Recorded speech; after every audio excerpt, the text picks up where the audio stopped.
Get the Chinese out of your country. Don't sell them oil. Don't sell them minerals. That's the entire thrust with the whole policy. So, on the whole, not a brilliant result from all of this. Agreed. So the world is drifting towards bigger and better confrontations. Bigger and better news for the media to thrive on. But remember, Obama has to be a wimp. He's got to be a weakling because he doesn't want to be directly involved. He wants these wars to take place between other powers, right? You mean Brzezinski? One against the other. The U.S. obviously too weak to do anything. Well, that's Brzezinski's plan. Yeah, but that's the one that generally prevails with Obama. Remember Gates, right? The guy running the Pentagon, just to name him. That's Brzezinski's office boy from the National Security Council under Carter. Now, changing gears into economics, if we can. The word in Europe is that the second wave of the Depression is now approaching. And we should remember, right, in the 1930s, there were at least 3 waves of depression, at least for the U.S. and other places more. The crash of 1929, the beginning of it, but not the main event. The main world event was, of course, the bankruptcy of the British pound in September of 1931, which destroyed the only monetary system the world had. The only way to finance world trade went over London, and once the British had defaulted on gold payment, then that was completely disrupted.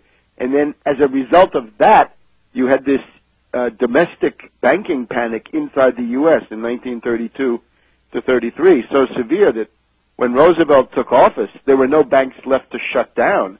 They already had shut down in a very chaotic and illegal way. So the bank holiday of Roosevelt was simply to regularize and legalize and make orderly a chaotic process of breakdown that had been allowed to happen by the Federal Reserve and indeed by Hoover. Now, the most frank statement about this is Larry Summers, right? We all know Larry Summers. He runs the economic policy there in the Obama White House.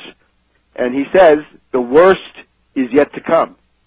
And I think that's when did he make that statement? That's accurate. It's an interview with the London Financial Times, I think. All right, well, he's quite right because the second shoe is coming down. Many people figure late September, early October, but this fall.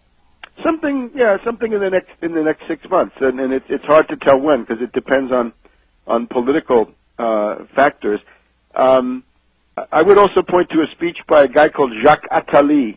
Attali was one of the main advisors to Mitterrand, right, the French president in the 1980s.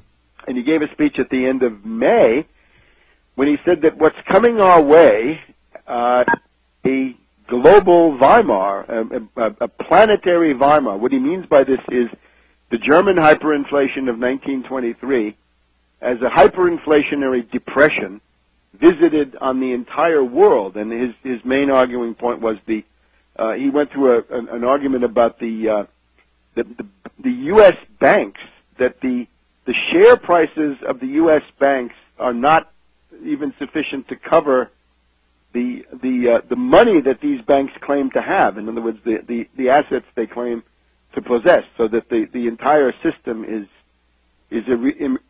irremediably bankrupt. And I would add, of course, the thing that does this is the 1.5 quadrillion of derivatives.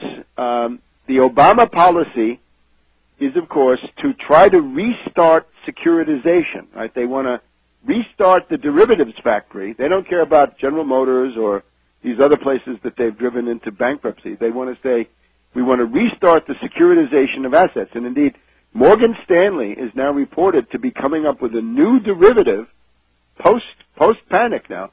It's called the CLO, the collateralized loan obligation. It's some combination of, it's basically a credit default swap combined with a collateralized debt obligation. People are amazing.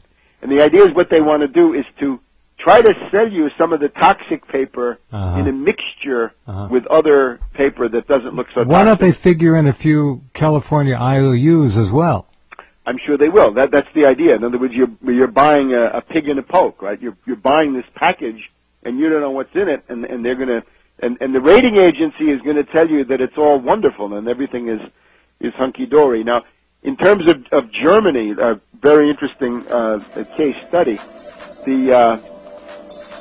the exports are falling at a rate of about 30 to 40% a year, and they've just created a bad bank for derivatives. They think they can get rid of 300 billion euros of derivatives, and Amazing. This is not going to work. But everybody in Europe's talking about the second wave now, which is incoming. Yeah, well, not a hard thing to see if you look at it honestly, which we are doing here with Webster Tarpley, and we'll continue with more in just a few minutes. Glad you're along.